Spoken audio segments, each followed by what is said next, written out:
Wow Nepali चेलीहरूलाई हार्दिक बधाई साथीहरू।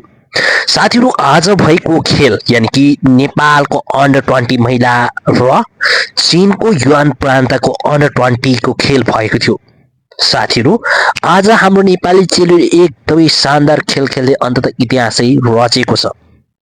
अहिलेको उदाउँदै गरेका यङ स्टारले भरिएको नेपाली राष्ट्रिय अन्डर 20 महिला टोलीहरूले अन्ततः चीन जस्तो टोलीलाई चाहिँ पराजित गरेरै छाडे। दर्शकबिन यो खेल 2053 भएको थियो, जुन चीनको नयाँ वर्षको असार पारेर चीनको राजदूतावास र नेपालको एउटा संयोजनामा यो खेल चाहिँ गरिएको थियो।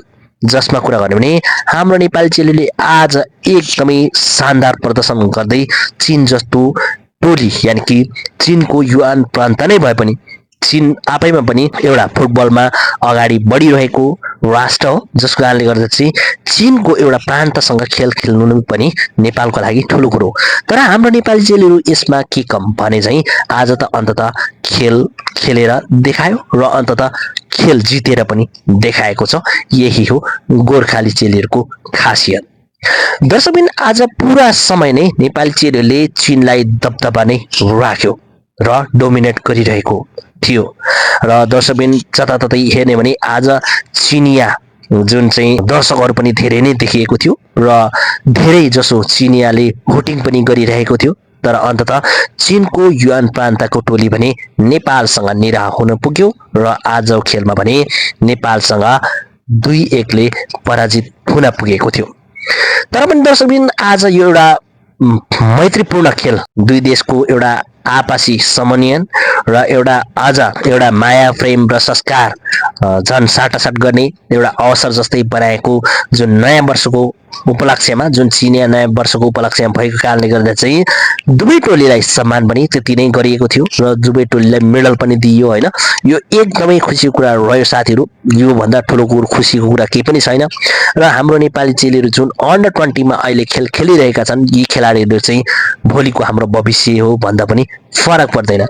यसै बीचमा सबै स्टार खेलाडी नै थिए, जसमा कुरा भने नै हाम्रो नेपालबाट अहिले उदाइरहेका जुन चाहिँ लगातार अहिले राष्ट्रिय टिममा पढ्दै आएका मीना देउबा, पूर्णिमा राई, मनिषा स्याङटान जुन चाहिँ खेलाडीहरू रहेका थिए हैन।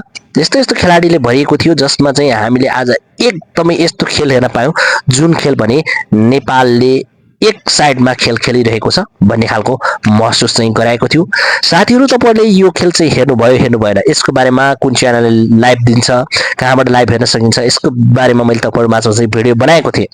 तर पनि अफसोस त्यो भिडियो चाहिँ तपाईहरु माझमा चाहिँ मैले बनाएर दिँदा पनि अन्ततः त्यो पेजले दिएन र अन्ततः यो चाइनिज एपले नै दियो र तपाईहरु माझमा मैले कुन च्यानलबाट कहाँबाट हेर्न सकिन्छ, कहाँबाट आउँदैछ भन्ने अपडेट पनि मैले तपाईहरुलाई दिएको थिएँ। तपाईहरुले हेर्नुभयो या हेर्नु भएन त्यसको विषयमा पनि कमेन्ट गर्नु होला।